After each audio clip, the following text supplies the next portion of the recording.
দর্শক আসসালামু আলাইকুম রহমতুল্লাহি বারকাতু। আমার এক ভাই, শ্রদ্ধেয় ছোট ভাই, আমার ইউটিউব চ্যানেল দেখা উনি উদ্বুদ্ধ হয়ে আমার এই জমিতে আসছেন।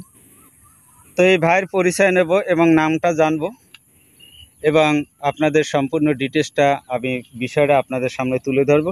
তো ভাইয়ের সাথে আগে পরিচয় হয়ে নিই। ভাই এখানে এসে কী রকমের দেখলো গাছে লতি এটা জানাবার জন্য। আসসালামু আলাইকুম ভাই। ওয়ালাইকুম আসসালাম। একটু জোরে বলবেন। আপনি কোথা থেকে আসছেন ভাইয়া? আমি আসছি মূলত ভাই টাঙ্গাইল থেকে। আমার বাড়ি হইতেছে ময়মনসিংহ।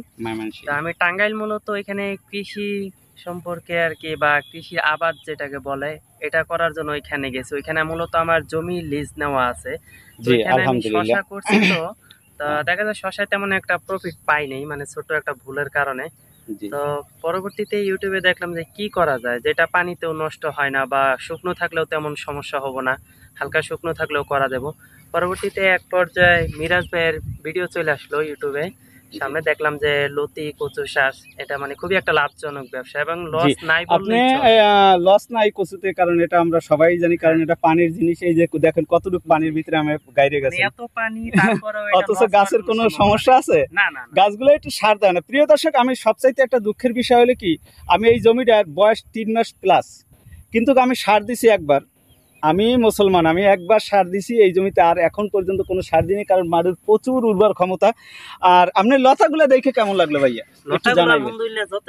এত কোনো ময়লা আছে, কোনো কিছু আছে?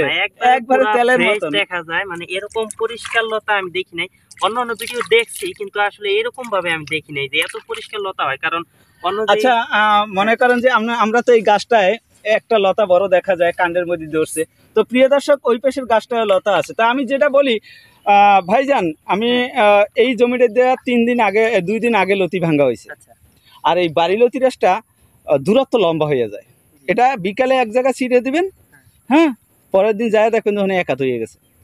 এই বাড়ি লতি গাছটা ওই আর চেনার উপায় আমি বারবার বলি, এই যে পাতার একটা কপালে এইরকমের একটা কালো তিলা থাকবে, এরকমের তিলা থাকবে, ঠিক আছে? তো আপনার এই জমিতে আইসা কেমন লাগলো? আমি 2 দিন আগে লতা হারভেস্ট করছি, তারপর এই জমিতে আইসা আপনার কেমন লাগলো? যে আসলে আলহামদুলিল্লাহ, এখন জমির কন্ডিশন দেখে আমার মনে হইতেছে যেন আমি আজকেই মানে চারা নিয়ে যাই। তবে ইনশাআল্লাহ আমি জমি ম্যানেজ করব। আমার হাতে মাত্র 9 শতাংশ জমি আছে। তো এখন মিরাজ ভাইয়ের সাথে আমি কথা বলছি, ইনশাআল্লাহ আমি যত দ্রুত। আর আপনি যদি এই জমিটায় যদি আর 4 দিন পরে আসেন, বা চারা যদি নিতে আপনি আসেন যখন, বা আমি হয়তো গাড়িতেও নিতে পারেন আপনি, বা আপনি আইসে নিতে পারেন, হ্যাঁ, তাহলে আপনি 4 দিন পরে দেখবেন এই জমিতে আপনি যে পাড়া দিবেন এই জায়গাটাও থাকবো না আমার। আপনি আসেন 4 দিন পর আইসে দেখেন, আল্লাহর রহমতে 4 দিন পরেই দেখবেন। কারণ এই কাণ্ডের মধ্যে যত লতা আছে না, দেখেন এই কাণ্ডের মধ্যে যত লতা আছে, এই যে লতাগুলো আছে কাণ্ডের মধ্যে, এগুলো বাইরেই একটা দৌড়ে নিচে পড়ে যাবে।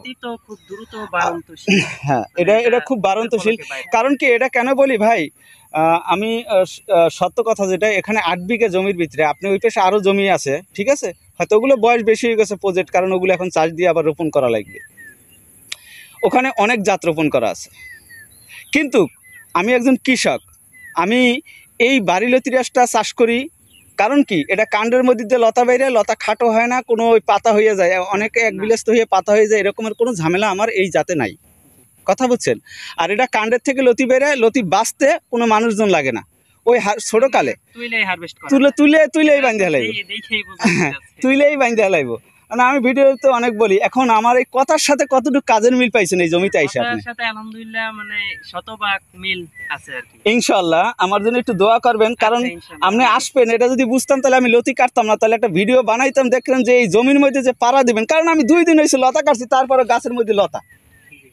তো বিষয়টা হলো যে এইটা, আবার এই পাশে লতা নাই, দেখেন এই পাশে একবার টুন্ডা করে লাইছি, কারণ গোড়া বানমু দেখা একবার টুন্ডা করে, ডিগের মধ্যে লতাও ভাঙ্গে লাইছি, ডিগের মধ্যে লতাও ভাঙ্গে লাইছি, এ পাশে লতা নাই। প্রিয় দর্শক, তো আপনারা তো আছেন, দেখেন এই জায়গাটা চিনা দিই। মনে করেন যে এই যে পাতাটা ছিঁড়ছি, হ্যাঁ, এই দেখেন এই পাতাটা ছিঁড়ছি, এই জায়গায় যে আপনার 4 দিন পরে আমার একটা ভিডিও কল দিয়ে দেখেন যে এই লাইনটার কি অবস্থা হয়। এই লাইনটার কি অবস্থা হয় 4টে দিন পরে বা 5টা দিন পরে। আপনি বললেন যে মিরাজ ভাই আমি যে পাতাটা ছিঁড়াইছি, এই দেখেন পাতাটা ছিঁড়ছেন, এখান থেকে 4 দিন পর দেখবেন যে আপনি পাড়া দিবেন, এই জায়গাটাও থাকবে না 4 থেকে 5 দিন পর, যে সময় আমি লতি হারভেস্ট করবো। তো প্রিয় দর্শক, এই ভাইয়ের জন্য একটু সবাই দোয়া করবেন। আসসালামু আলাইকুম ওয়া রাহমাতুল্লাহি ওয়া বারাকাতুহু।